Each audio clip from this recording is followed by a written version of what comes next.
Olá, turma, seja bem-vinda a mais uma aula de Novo Testamento. É uma grande alegria poder estudar esta parte da Bíblia tão importante, tão bela, que é o Novo Testamento. Na última aula, na aula de número 4, nós falamos um pouco sobre o Evangelho de Mateus. Hoje nós falaremos sobre o Evangelho de Marcos. É o segundo evangelho na ordem canônica. O que é a ordem canônica? É a ordem que nós temos na nossa Bíblia.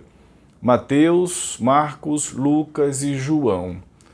Mas a maioria dos eruditos, dos estudiosos, reconhecem que Marcos, embora em segundo lugar no cânon, segundo livro que aparece no cânon do Novo Testamento, na verdade ele foi o primeiro a ser escrito.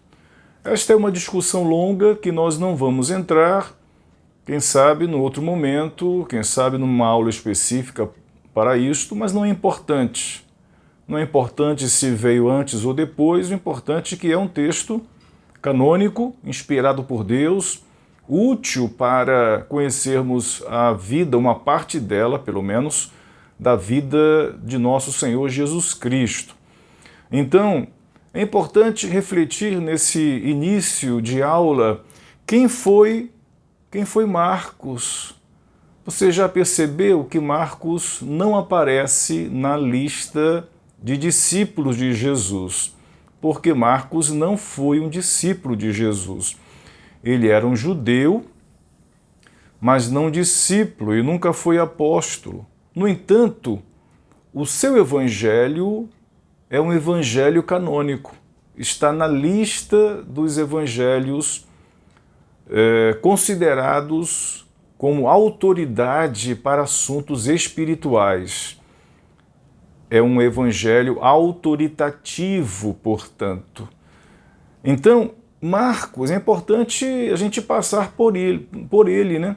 Passar pela pessoa de Marcos, uma vez que não foi apóstolo, e um dos critérios percebidos na história para a escolha de um livro para pertencer à Bíblia era a sua apostolicidade, isto é, um livro que vem de um apóstolo. Mas Marcos, assim como Lucas também, vamos ver, não era apóstolo.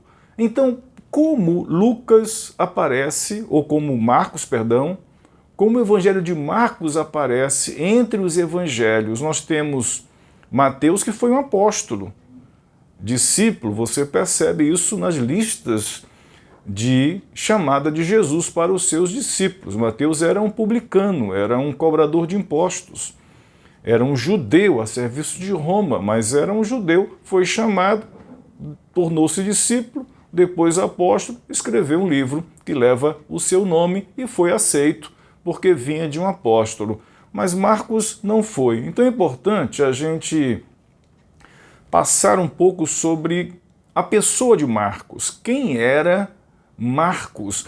E uma das primeiras referências que nós temos do homem Marcos está em Atos capítulo 12, versículo 12. Então vou ler para você o que está em em Atos capítulo 12, versículo 12. Considerando ele a sua situação, resolveu ir à casa de Maria, mãe de João, cognominado Marcos. João, chamado Marcos, onde muitas pessoas estavam congregadas e oravam. Então você percebe que em Atos capítulo 12, versículo 12, aparece uma casa que recebia os discípulos. Isso várias vezes, há uma referência a isto. E nós conhecemos a mãe, então, de João. Esse João cognominado, isto é, chamado Marcos, é exatamente o Marcos que nós estamos conhecendo, que é o autor do evangelho que leva o seu nome. Já sabemos que ele tem uma mãe, que a mãe se chama Maria, e que na casa deles se reuniam os discípulos. Então Marcos não era uma pessoa, não era um homem, um jovem na época, estranho, já era conhecido, a sua família, sua mãe, né? Uma outra referência a Marcos está ainda no capítulo 12 de Atos, no versículo 25, que diz assim: Barnabé e Saulo, cumprida a sua missão, voltaram de Jerusalém, levando consigo a João, apelidado Marcos. Apelidado é o mesmo que cognominado, né? Cognominado Marcos. Então, você percebe que no mesmo capítulo de Atos 12, no versículo 25, João, Marcos, chamado Marcos, segue com Barnabé e Saulo, saídos de Jerusalém. Barnabé e Saulo foram até Jerusalém levando donativos, presentes, sustento para os pobres de Jerusalém que já passavam por dificuldade. Quando estiveram lá em Jerusalém, fizeram a missão, cumpriram a missão e levaram consigo João Marcos, o mesmo João Marcos, filho de Maria. Ainda no capítulo 12 a gente percebeu isto. No capítulo 13, no capítulo seguinte, a gente percebe que João Marcos, o Marcos do Evangelho, segue com o apóstolo Paulo e Barnabé, na época Paulo era chamado de Saulo ainda, seguem para a primeira viagem missionária. Capítulo 13, logo no comecinho, nós conhecemos, o Espírito Santo falou à igreja que estava orando: separai para mim Marcos e Barnabé, Paulo e Barnabé para a obra que os tenho chamado. Nesta viagem, eles levaram Paulo e Barnabé, Saulo e Barnabé, levaram João Marcos. Então o texto de Atos capítulo 13, verso 13, diz assim: E navegando de Pafos, isto é, na ilha de Creta, né? Navegando de Pafos, Paulo e seus companheiros dirigiram-se para Perge, já no continente, já Perge da Panfilha. João, olha só, não aparece mais o apelidado Marcos, né? João, porém, apartando-se deles, voltou para Jerusalém. Este versículo 13 do capítulo 13 mostra que João, por motivos que nós não sabemos, abandonou a viagem missionária. Alguns dizem porque ele era muito novo, outros dizem que ele pegou malária, é uma região de muita malária, outros dizem que ele enfrentou na ilha de Chipre Satanás junto com os apóstolos, né? Saulo e também Barnabé, enfrentando ali o mágico e a oposição das trevas, e ficou muito impactado, ficou muito temeroso. Como era jovem, resolveu voltar. São motivos que se levantam, mas ninguém sabe, o texto bíblico silencia quanto a este motivo. Então ele volta, e Paulo, Saulo e Barnabé seguem até o final da viagem e retornam para Antioquia. No capítulo 15, do versículo 37 a 38, nós temos o início da segunda viagem missionária, após o chamado Concílio de Jerusalém, em Atos capítulo 15. Ao final, Paulo e Barnabé recebem a orientação do Concílio dos Apóstolos e seguem então para a segunda viagem. Barnabé queria levar novamente João Marcos, mas Paulo se recusa porque João Marcos havia abandonado, né, a viagem missionária. Então, no capítulo 15, no versículo 37 a 38, é este texto que explica isso. Então veja só, e Barnabé queria levar também a João, chamado Marcos, mas Paulo não achava isto justo levarem aquele que se afastara desde a Panfilha, não os acompanhando no trabalho. Paulo disse assim: Barnabé, Marcos abandonou a viagem, ele tinha a função dele, nos deixou na mão, então não acho justo levar. E diz o texto que houve uma contenda muito grande entre Barnabé e Paulo, de maneira que os dois se separaram. Barnabé seguiu com Marcos para a ilha de Chipre, que era a terra de Barnabé, e Paulo seguiu viagem com Silas para as conhecidas segunda e terceira viagem missionária, como nós já conhecemos. Marcos, no capítulo 4, versículo 10 de Colossenses, nós sabemos um pouco mais de Marcos, que ele era primo de Barnabé. Por isso, a ênfase de Barnabé é querer levar Marcos novamente. Na recusa de Paulo, Barnabé, que era primo de Marcos, levou consigo para Chipre para continuar a obra, né? Não temos esse registro histórico do que Barnabé e Marcos fizeram na ilha de Chipre. Diz assim, Colossenses 4,10, saúda-vos Aristarco, prisioneiro comigo, e Marcos, primo de Barnabé. Esse texto do Colossenses é a chamada carta da prisão. Então, Paulo está preso no seu primeiro aprisionamento em Roma e ele escreve algumas cartas, entre elas Colossenses. E Paulo, veja só, mostra que Marcos, que havia abandonado na primeira viagem, se torna agora um companheiro de Paulo, a ponto de acompanhar Paulo na sua prisão em Roma. Esta prisão está registrada em Atos capítulo 28, em que Paulo aluga uma casa e fica, como nós conhecemos, em prisão domiciliar. E ali ele recebia pessoas, evangelizou, como ele mesmo fala. Marcos não estava preso com Paulo, mas acompanhou, porque Paulo recebia pessoas, recebeu também Barnabé e outros. Marcos e outros. Em Colossenses capítulo 4 ainda, versículo 10 a 11, nós vimos, né? Saúda-vos Aristarco, prisioneiro comigo, e Marcos, primo de Barnabé, e Jesus, conhecido justo, os quais são os únicos da circuncisão que cooperam pessoalmente comigo pelo reino de Deus. Eles têm sido o meu lenitivo, o meu alento. Que informação nós tiramos de Marcos desse texto? Que Marcos era da circuncisão, assim como Jesus, não é Jesus Cristo, é uma outra pessoa chamada Jesus, né? Jesus era um nome comum, assim como Maria hoje em dia, assim como João hoje em dia, é nome comum, né?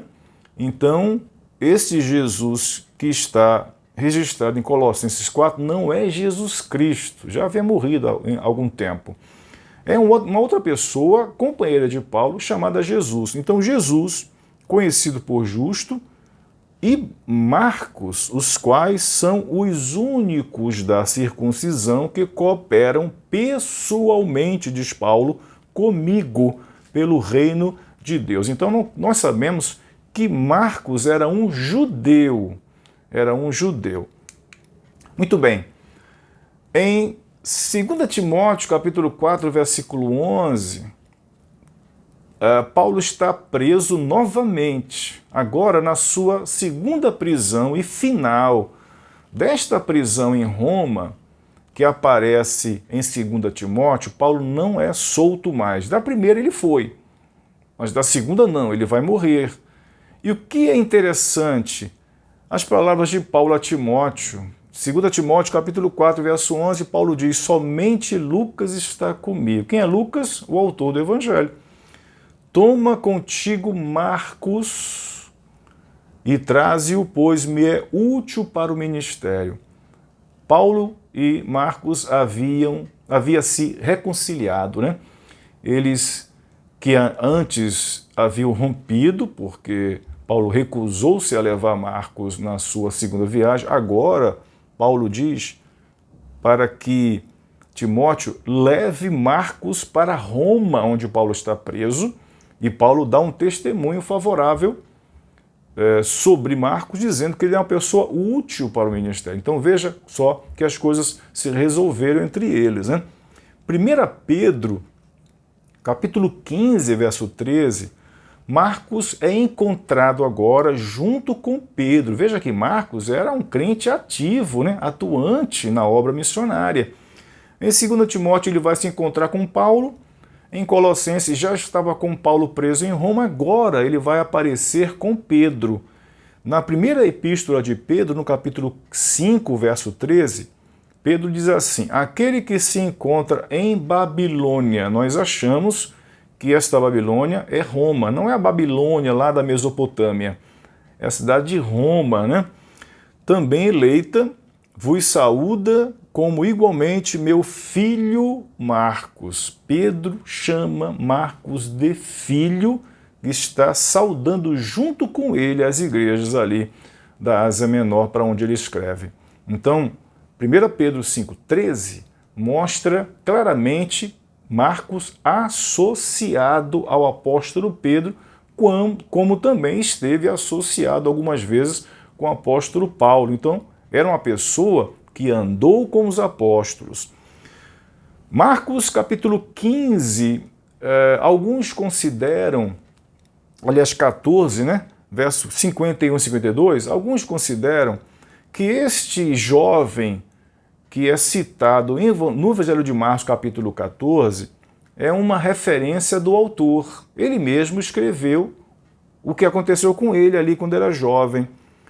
Então alguns veem isso como uma autorreferência a Marcos. Veja só, Marcos 14 diz assim: seguia-o um jovem, coberto unicamente com lençol, e lançaram-lhe a mão, pegaram Marcos na prisão de Jesus. Mas ele, largando o lençol, fugiu desnudo. Esse texto é um texto completamente deslocado da narrativa.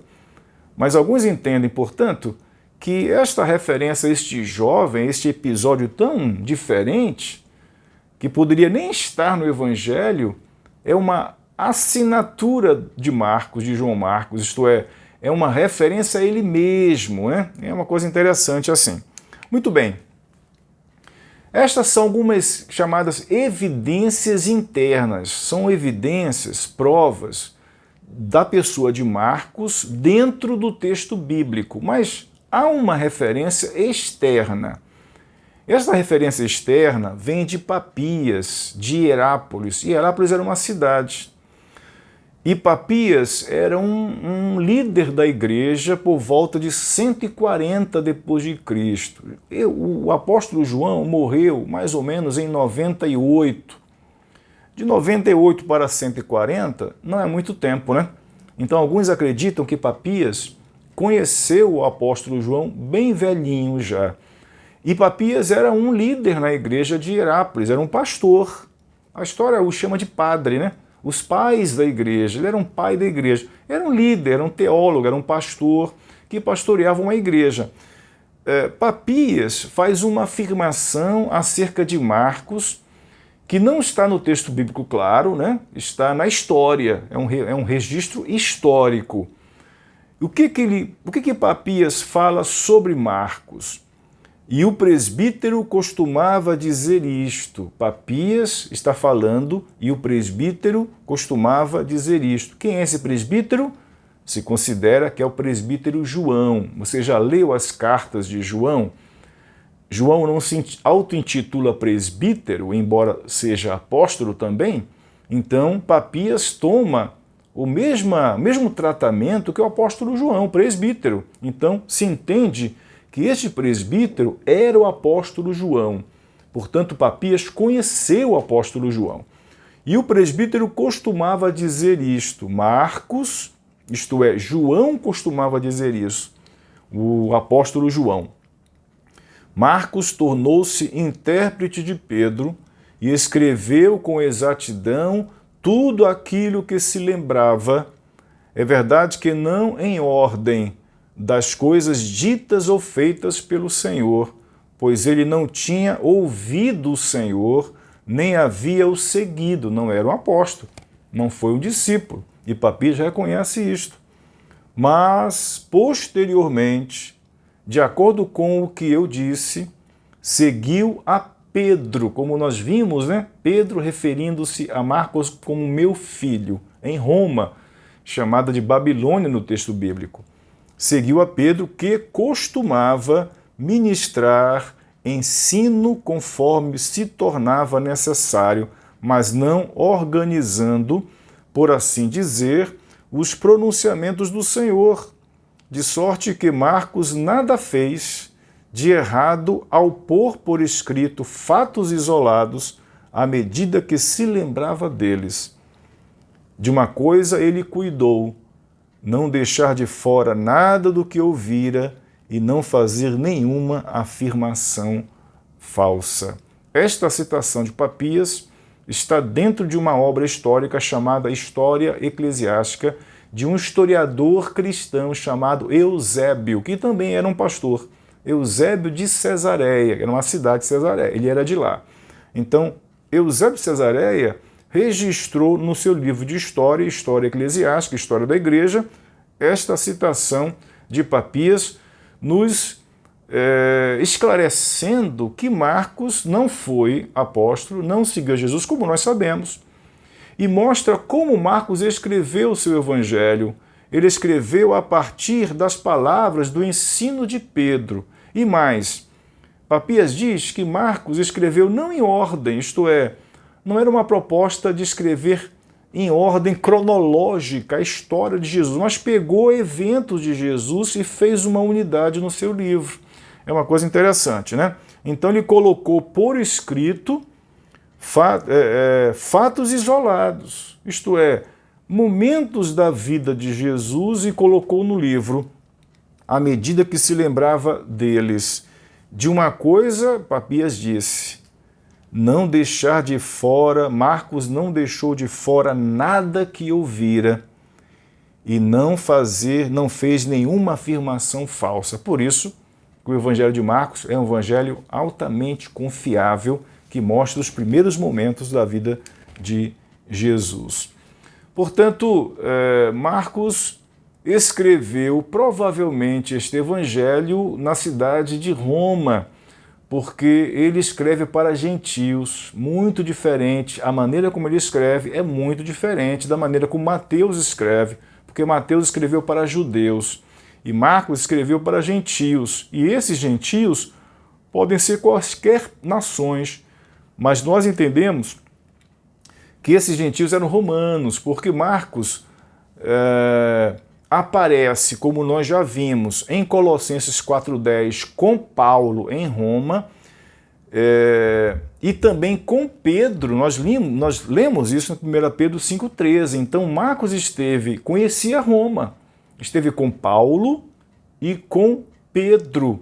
Então, se Babilônia é uma referência a Roma, então nós sabemos que Marcos esteve em Roma. É bem provável, então, que ele escreveu a Roma. Mas há um argumento a mais. Marcos utiliza alguns latinismos. O que é isso? Palavras latinas. Lembra que latim era uma língua falada em Roma. Na época de Jesus, se falava o grego, que era como se fosse o inglês hoje, uma língua mundial. Se falava hebraico no templo e para escrever a Torá. E se falava aramaico entre o povo judeu ali, nas casas, na feira, nas ruas, no mercado. E latim se falava no Império Romano, na cidade de Roma. Então você lembra que Pilatos escreveu: "Este é Jesus, o Rei dos Judeus", em 3 línguas, em hebraico, aramaico e latim. Então, Marcos apresenta no seu evangelho alguns latinismos. Por exemplo, quadrante. Era uma moeda romana. Então a gente entende que Marcos escreveu para romanos porque ele traz essas palavras latinas que não aparecem nos outros evangelhos. Note isso. Os latinismos de Marcos são dele, né? Então é importante perceber isso. Existe uma evidência interessantíssima que Marcos traz, que eu faço questão de ler para você, que está no Evangelho de Marcos, claro, no capítulo 15. Então, eu vou abrir aqui no Evangelho de Marcos, no capítulo 15. E este texto, Marcos 15, 21, vai fazer referência a um homem. Marcos 15, 21 diz: E obrigaram um homem que passava por ali, vindo do campo, a carregar-lhe a cruz. Era Simão de Cirene, pai de Alexandre e de Rufo. Veja essa referência a este Simão de Cirene, pai de Alexandre e de Rufo. Esses nomes, Alexandre e Rufo, são colocados no Evangelho de Marcos como se fossem conhecidos pelos leitores. Então, se fossem pessoas desconhecidas, qual seria a razão de incluir os nomes dos filhos de Simão, uma vez que ele que é o centro dessa narrativa, de ter carregado a cruz de Jesus junto com ele para ajudá-lo naquele momento? Então, quero que você perceba isso. Ele dá o nome de um certo Simão, que ajudou, foi constrangido, obrigado pelos soldados romanos a carregar a cruz de Jesus que estava ali. Jesus estava extenuado, estava cansado, machucado, não conseguia mais andar. Então eles obrigaram esse Simão a carregar a cruz no lugar de Jesus. E a referência aos filhos dele, desse Simão de Cirene, nos chama atenção, né? Parece que Alexandre e Rufo já eram conhecidos da igreja de Roma. Como é que a gente pode confirmar isso? Em Romanos, a carta de Paulo aos Romanos vai citar estas mesmas pessoas. Que coisa impressionante, interessante. Romanos 16, verso 13, Paulo, ao escrever à igreja de Roma, diz assim: cumprimentai 13. Cumprimentai Rufo, eleito no Senhor, e sua mãe, que tem sido minha mãe também. Lembra que Simão Cirineu, em Marcos, capítulo 15, tinha 2 filhos, Alexandre e Rufo. Se Marcos escreveu em Roma, esse Alexandre e esse Rufo eram conhecidos dos leitores romanos. E Paulo, ao escrever a cidade de Roma, ele diz: cumprimentai Rufo. Nós entendemos que este Rufo de Romanos 16, 13 é o mesmo Rufo que aparece em Marcos capítulo 15, 21, que não é citado o nome de Alexandre, o irmão dele, né? E nem o pai. Então, isso é uma coisa impressionante para a gente perceber. Então, já está assim, muito consolidada essa ideia que Marcos escreveu em Roma pelas razões que nós colocamos aqui, e para Romanos, né? Que data ele escreveu? Que época ele escreveu? Ele foi o primeiro evangelho a ser escrito, então por volta de 65 depois de Cristo. Isto é, Jesus deve ter morrido no ano 30 ou 33. Se ele morreu no ano 30, 65, isto é, 35 anos depois, se escreve o primeiro evangelho. Como eu disse, essa discussão para provar que Marcos é o primeiro evangelho é um pouco longa, mas entre os eruditos está consolidada esta ideia de que, de fato, Marcos foi o primeiro, vindo depois de Mateus e depois Lucas e, por último, João, já no fim do primeiro século. Interessante saber a data pela seguinte razão. Houve uma guerra chamada judaico-romana, de 66 a 70. Você deve saber que em 70 houve a destruição do Templo de Jerusalém. Não só o templo, a cidade também foi, parcialmente, mas foi. Esta destruição do templo foi o resultado final de uma guerra entre judeus e romanos que vem desde 66. Então, quando Marcos escreveu, já havia um clima de guerra, clima de revolta. Essa guerra foi uma revolta judaica contra o Império Romano. Os judeus não aceitavam mais ficar subjugados a Roma e resolveram se rebelar. E isso resultou numa guerra e resultou na destruição do Templo de Jerusalém no ano 70. Então, Marcos escreveu esse evangelho numa época difícil, numa época em que havia rumores de guerra, revoltas, né? Pessoas, judeus que se rebelaram contra Roma. Então, mais ou menos entre as mortes de Paulo e de Pedro, uma vez que se considera que Paulo morreu em 64 e Pedro em 68, mais ou menos, ninguém tem certeza disso, né? Então, entre essas mortes, Marcos escreveu seu evangelho. Então, qual o pano de fundo, isto é, qual é o que passava a igreja na época que Marcos escreveu? Era uma igreja que sofria perseguição política. 65 ele escreveu, 66 aconteceu a guerra, começou a guerra, a revolta judaico-romana. Então, a igreja é uma igreja perseguida porque ela foi acusada de incêndio na cidade de Roma. Em 64, um ano antes de Marcos escrever, Roma pegou fogo. E Nero, diz a história, que Nero que tocou fogo em Roma, mas acusou os cristãos. Então esses cristãos romanos passavam perseguição. Então ele escreveu. Então era uma igreja que sofria, era uma igreja mártir, severamente ameaçada, provada. Então esta primeira geração dos cristãos já começava a passar dificuldades e os primeiros apóstolos já começaram a morrer. Primeiro a morrer foi Tiago. E depois Tiago, filho de Zebedeu, e depois Tiago, irmão do Senhor, foi martirizado em 62, olha só. 62, Tiago, irmão de Jesus, morreu, 64 teve incêndio de Roma, 65 Marcos escreveu, num clima difícil, 66 começa a revolta e começa a guerra a culminar em 70 com a destruição do templo, como nós já falamos. Então, com a morte dos apóstolos, Tiago, filho de Zebedeu, morreu antes, Tiago, irmão do Senhor, morreu em 62, Paulo ia morrer em 64, né? Os apóstolos estavam morrendo. Então, surgiu a necessidade de um registro escrito da vida e da obra de Jesus para as futuras gerações. Nós temos hoje Marcos na nossa Bíblia justamente por essa necessidade. E porque Marcos e quem estava vivo na época pensou assim, nós temos que registrar para que as futuras gerações possam conhecer e receber a graça de Deus a partir da leitura da vida e da obra de Jesus Cristo. Portanto, o propósito do Evangelho de Marcos, diante desse contexto que eu apresentei para vocês, era fortalecer a igreja. De que maneira, então, Marcos fortaleceu a igreja? Escrevendo o Evangelho de Jesus Cristo, Filho de Deus. Não há nada mais que fortaleça o cristão que passa por dificuldades, batalhas, perseguições.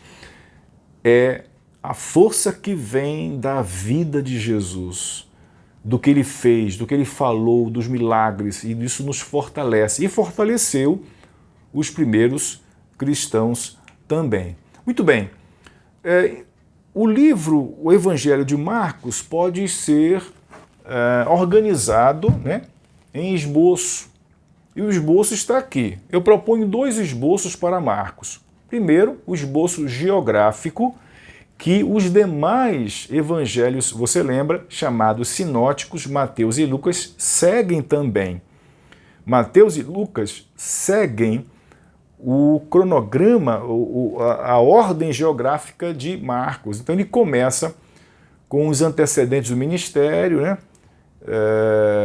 Aqueles momentos iniciais do Evangelho, do 1 ao 13, né? Então o Evangelho de Marcos começa com o anúncio de João Batista e vai até o versículo 13, estes primeiros momentos.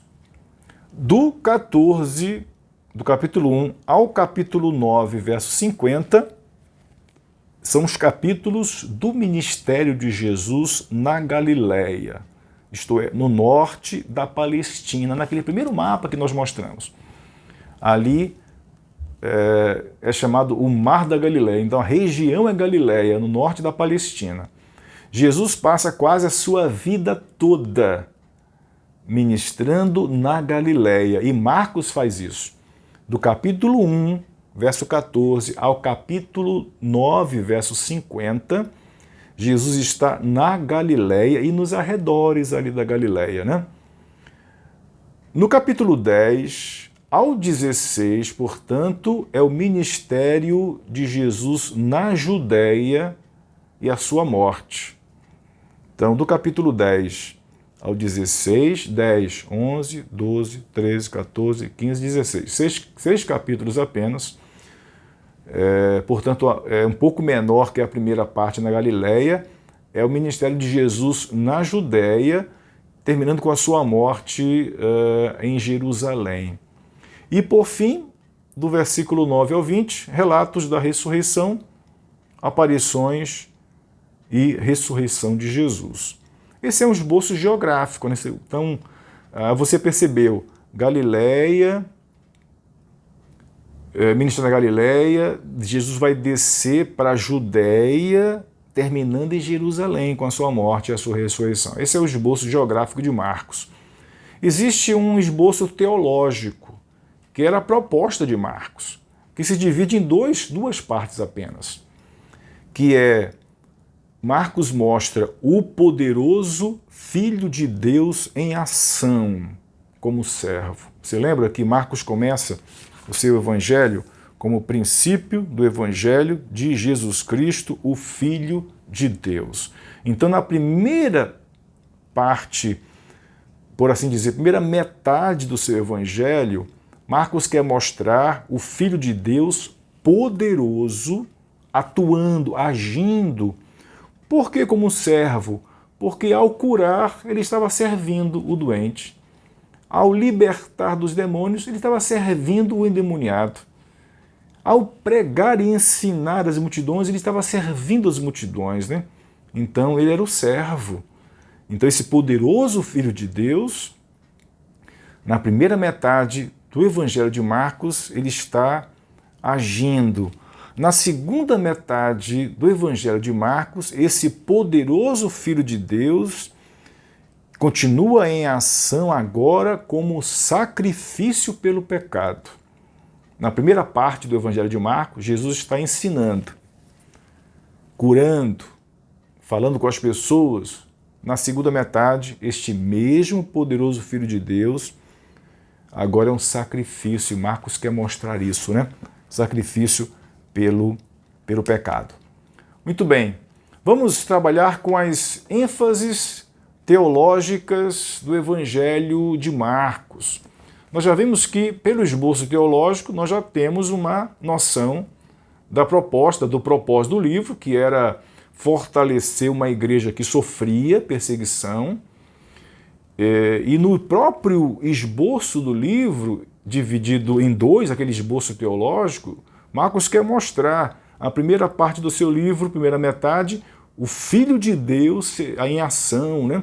Curando, libertando demônios, indo aqui, indo ali, ajudando as pessoas. Na segunda metade, ele mostra já o Filho de Deus como sacrifício. Jesus já em Jerusalém, já sendo severamente perseguido, ele vai ser preso, ele vai ser açoitado, ele vai ser maltratado, ele vai morrer na cruz, ele vai ressuscitar. É a segunda metade. Então, nessa divisão teológica em duas partes, já percebemos qual é a proposta do Evangelho de Marcos. Mas eu quero ir mais além, apresentando 4 ênfases teológicas do Evangelho de Marcos. A primeira tem a ver com o silêncio profético. Lembra que na primeira aula eu falei, naquele panorama histórico, eu falei que entre o Antigo Testamento e o Novo Testamento, final do Antigo Testamento em Malaquias e o começo do Novo em Mateus, nós temos ali 400 anos chamados de silêncio profético. Isto é, Deus não deixou de agir na história, mas ele não levantou mais profeta. Então Marcos quer mostrar a retomada do profetismo no Novo Testamento. É a primeira ênfase teológica de Marcos. Ele sabe, todo judeu sabe, que Deus havia parado de falar. Como é que nós sabemos que Deus para de falar? Quando ele para de levantar profeta. Até Malaquias, Deus levantou o profeta. E a ênfase do profeta era: assim diz o Senhor. Assim diz o Senhor. E trazia a mensagem do Senhor. Agora, depois de Malaquias, Deus não levantou mais profeta. No entanto, Marcos mostra um profeta, 400 anos depois, chamado de João Batista. Ele registra esta chegada de João Batista nos 8 primeiros versículos do seu evangelho, que eu passo a ler agora, Marcos 1, de 1 a 8, princípio do evangelho de Jesus Cristo, Filho de Deus, conforme está escrito no profeta Isaías: estou enviando à tua frente meu mensageiro, que preparará o teu caminho. Voz do que clama no deserto, preparai o caminho do Senhor, endireitai suas veredas. Ele cita aqui, diz que está citando Isaías. Ele cita o profeta mais famoso, Isaías. Mas aqui há uma combinação de 2 profecias, uma de Malaquias e uma de Isaías. Vamos ler daqui a pouquinho, tá certo? Mas ele diz tudo é profecia de Isaías, que era o mais famoso. Versículo 4. Assim apareceu João Batista no deserto. Então ele está pegando lá da profecia que viria um profeta séculos depois, e que este profeta, Marcos diz que é João Batista. Isto é, Deus está retomando o profetismo já parado há 400 anos, 4 séculos. Ele diz assim, cita a profecia, então ele diz: assim apareceu João Batista no deserto, pregando o batismo de arrependimento para perdão dos pecados.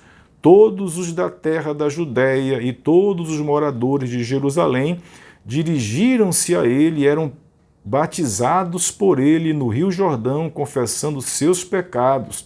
João usava roupas de pelos de camelo e um cinto de couro, comia gafanhotos e mel silvestre, e pregava dizendo: depois de mim vem aquele que é mais poderoso do que eu, de quem não sou digno de, inclinando-me, desatar as correias das sandálias. Eu vos batizo com água, ele, a quem João Batista está preparando o caminho, isto é, Jesus.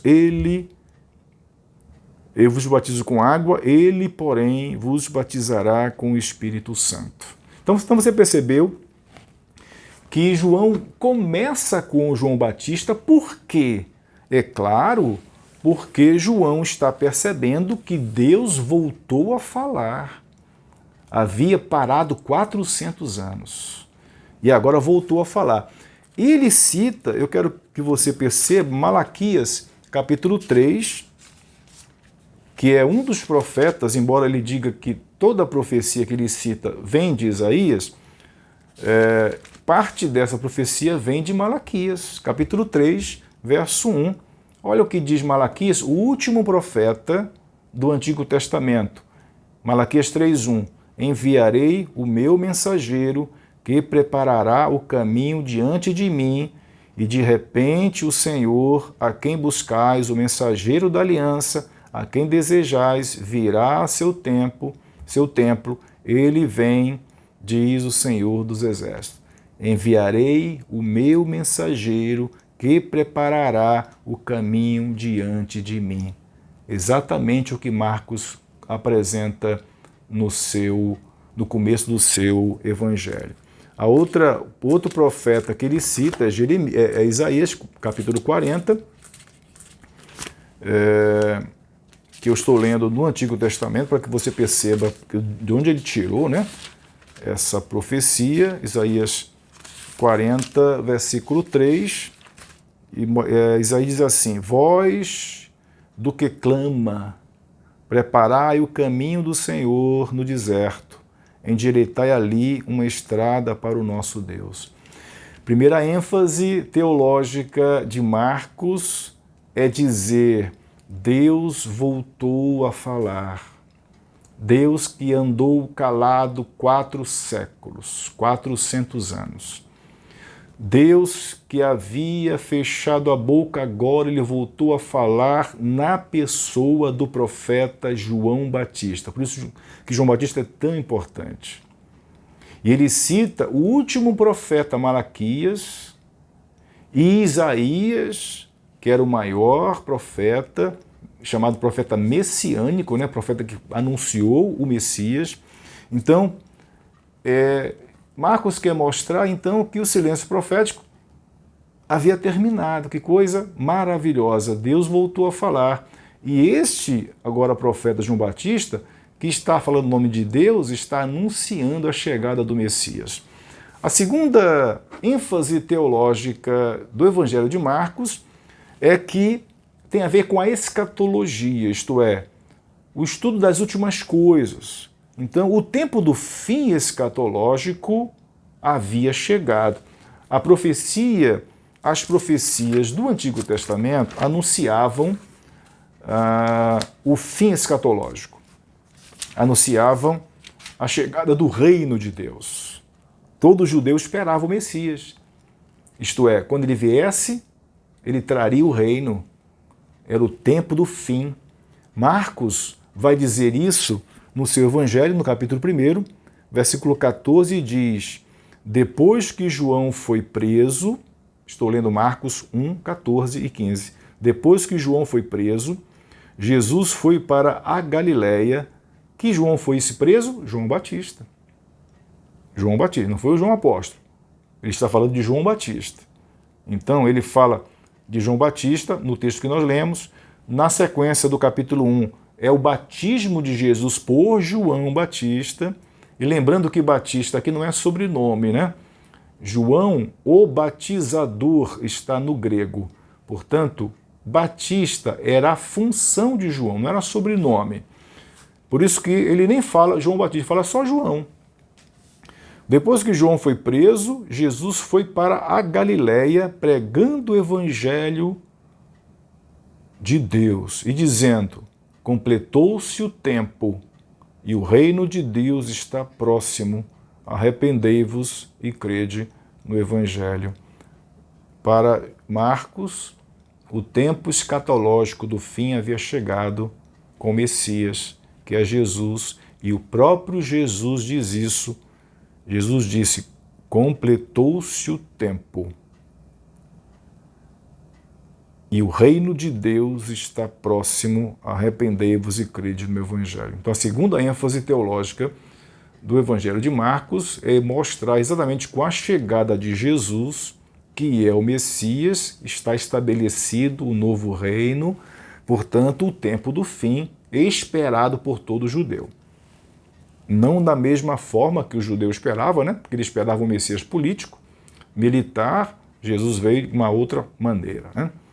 A terceira ênfase teológica do Evangelho de Marcos é que o cristianismo nasce e se desenvolve em meio à oposição. Marcos quer mostrar que o cristianismo não para mesmo em meio às dificuldades e à perseguição. Quando ele fala sobre isso, ele fala isso no capítulo 2, não dá tempo de ler, de 1 a 28, isto é, todo o capítulo 2. Todo o capítulo 2, Marcos mostra Jesus sofrendo oposição dos judeus, dos fariseus, dos escribas. Então Marcos já começa o seu evangelho no capítulo 2, mostrando que o cristianismo já nasce em meio à oposição. Mas ele para? Não, ele cresce. Ele nasce, se desenvolve, isto é, a igreja, ele está falando para a igreja perseguida, né? Ele fala para uma igreja que sofria perseguição, para dizer a eles que Jesus passou perseguição, nós também podemos passar. Jesus venceu a perseguição, nós também venceremos. Não é sem razão que Jesus disse: no mundo tereis aflições, mas tende bom ânimo, eu venci o mundo. Isto é, Jesus venceu as oposições. Então o cristianismo se desenvolve exatamente em meio à oposição, às dificuldades, à tribulação, as ocorrências de dificuldade, todas são vencidas pelo cristão, porque o cristianismo não é um princípio, não vive no princípio de paz, ele vive sempre em oposição. E João e Marcos querem mostrar isso na vida de Jesus, como Jesus sofreu oposição, a ponto até de ser levado à cruz, para dizer para os seus leitores e para nós hoje, que nós podemos também ter certeza que nós enfrentaremos oposição, mas também nós venceremos. A última ênfase teológica de Marcos está em relação ao segredo messiânico. O que é isso, segredo messiânico? Eu quero ler um texto que está em Marcos capítulo 13, 11 e 12, que diz assim: E quando os espíritos imundos o viam, isto é, quando os espíritos imundos, os demônios, viam Jesus, prostravam-se diante dele e gritavam: Tu és o Filho de Deus. Que coisa! Os demônios, os homens, os judeus na época de Jesus não o reconheciam assim, né? Pelo menos a liderança judaica, mas os demônios reconheciam. E diz Marcos que eles se prostravam, se inclinavam, se ajoelhavam diante de Jesus e declaravam aos gritos: Tu és o Filho de Deus. E o que Jesus falou para aqueles demônios? Mas ele os repreendia com severidade para que não divulgassem quem ele era. Esta palavra de Jesus pedindo para os demônios se calarem, para não saírem falando para todo mundo quem ele era, é o chamado segredo messiânico. Esta orientação Jesus dá mais de uma vez. Por isso, chama atenção em Marcos este chamado segredo messiânico. Mas, enquanto que Jesus pedia para as pessoas que ele curava, as pessoas de fora, para não dizerem quem ele era, para não darem fama antes do tempo, que Jesus tinha muito o que fazer, né? Então ele esperava que tivesse tempo para isso. Então ele dizia para aquelas pessoas, para os demônios e para outras pessoas de fora: olha, vou fazer isso para vocês, mas não digam, não saiam dizendo quem eu sou. Embora ele colocasse esse segredo messiânico, ele se revelava aos discípulos. Veja, no fim, na primeira parte, Marcos 8, 27, já é o início da segunda metade do Evangelho de Marcos. Marcos vai do 1 ao 8, 26, porque do 27 em diante acontece a confissão de Pedro, que marca uma nova fase no Evangelho de Marcos. Marcos capítulo 8, verso 27 diz assim: E Jesus foi com seus discípulos para os povoados próximos a Cesareia de Filipe, isto é, fora da Galileia. No caminho, perguntou aos discípulos: Quem os homens dizem que eu sou? Eles lhe responderam: Alguns dizem que és João Batista. Lembra que João Batista havia morrido? Logo no comecinho do Evangelho de Marcos, e Jesus começou a pregar, né? Então, alguns dizem que és João Batista, outros dizem que tu és Elias, e ainda outros dizem que o Senhor é algum dos profetas do Antigo Testamento. Verso 29, então ele lhes perguntou: Mas vós, quem dizeis que eu sou? E Pedro respondendo-lhe disse: Tu és o Cristo, tu és o Messias, disse Pedro para Jesus. Então disse Jesus, ordenou que a ninguém falassem a respeito dele. Olha só, Jesus falou abertamente para os discípulos, concordou com a declaração de Pedro, não desfez o que Pedro falou, isto é, ele se revelou aos seus discípulos.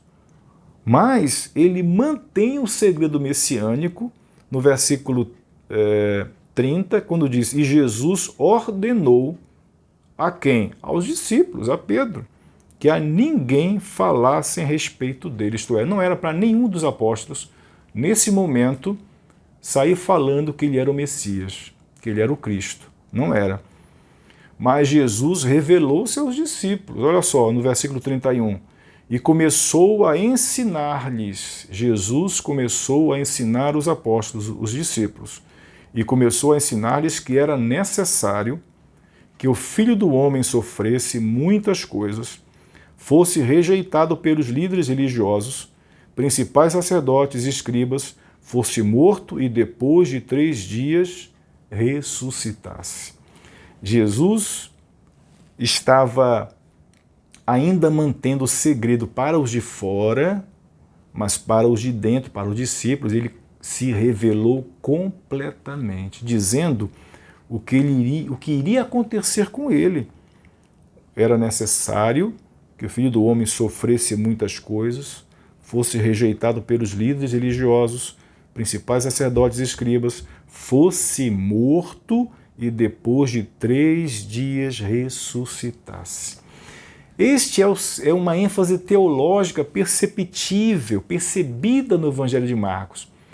Um segredo messiânico para os de fora, talvez para que Jesus tivesse tempo de cumprir seu ministério, mas para os de dentro, revelando-se completamente na passagem da primeira para a segunda metade do Evangelho de Marcos, até que Jesus se revela plenamente. Então veja que há um crescimento. Primeira metade, Marcos registra a preocupação, por assim dizer, de Jesus para não revelar que ele era. Depois, na transição da primeira metade para a segunda metade, Jesus está revelando-se para os discípulos, mantendo o segredo para os de fora. Quando chega no final do Evangelho, Jesus está se revelando completamente como Messias. Eu quero ler Marcos capítulo 14, versículo 61 e 62. Diz assim: Ele quem? Jesus. Ele, porém, permaneceu calado e nada respondeu. Ele está aqui, Jesus, no Sinédrio, sendo interrogado. Ele já foi preso. Ele está sendo interrogado para que o Sinédrio encontre em Jesus razão para a morte, para matá-lo. Quando o Sinédrio perguntava, Jesus calava. Ele, porém, respondeu... Ele, porém, permaneceu calado e nada respondeu. E o sumo sacerdote, que era o presidente do Sinédrio, e o sumo sacerdote voltou a interrogá-lo, perguntando-lhe: Tu és o Cristo, o Filho do Deus bendito? Veja só a pergunta direta. Lembra da resposta de Pedro? Pedro, e vocês, quem diz que eu sou? Tu és o Cristo. Não diga, Jesus, não diga nada para ninguém isso, mas eu vou dizer o que vai acontecer comigo. Eu vou morrer, sofrer, mas eu vou ressuscitar. Agora, a pergunta do Sinédrio é direta. Tu és o Cristo, o Filho do Deus bendito? E Jesus responde no 62, eu sou. Agora, Jesus não tem mais segredo messiânico. Ele está declarado agora. Agora ele está aberto. Está falando a plenos pulmões. Eu sou o Cristo, o Filho do Deus bendito. E vereis, disse Jesus, e vereis o Filho do Homem assentado à direita do Poderoso, isto é, de Deus, vindo com as nuvens do céu. O Sinédrio reconheceu a declaração de Jesus, falando abertamente quem ele era, acabando com o segredo messiânico. Veja o que diz o 63. Então, o sumo sacerdote rasgou suas vestes e disse: Para que precisamos ainda de testemunhas? Acabais de ouvir a blasfêmia. Que vos parece? E todos o condenaram como réu digno de morte. O sumo sacerdote e todo o sinédrio reconheceu a declaração direta de Jesus, se revelando agora a todos quem ele era. Ele era o Messias, ele era o Cristo. Portanto, essa evolução, primeiramente Jesus se escondendo para os de fora, escondendo a sua identidade, melhor dizendo, e depois revelando-se somente aos discípulos no caminho para Jerusalém, e em Jerusalém ele revelando-se completamente quem ele era. Você percebe essa evolução, esse progresso do segredo para a revelação messiânica. Esta é uma ênfase teológica de Marcos. E nós entendemos então que é assim. Meus irmãos, é um apanhado breve do que é o Evangelho de Marcos. Então vale a pena ler, é um evangelho curto, 16 capítulos, mostra Jesus atuante. Uma das palavras mais usadas por Marcos é "e logo", imediatamente. Mostra Jesus em intensa atividade, Diferente, por exemplo, de João, que mostra Jesus mais contemplativo, em longos discursos, longos sermões.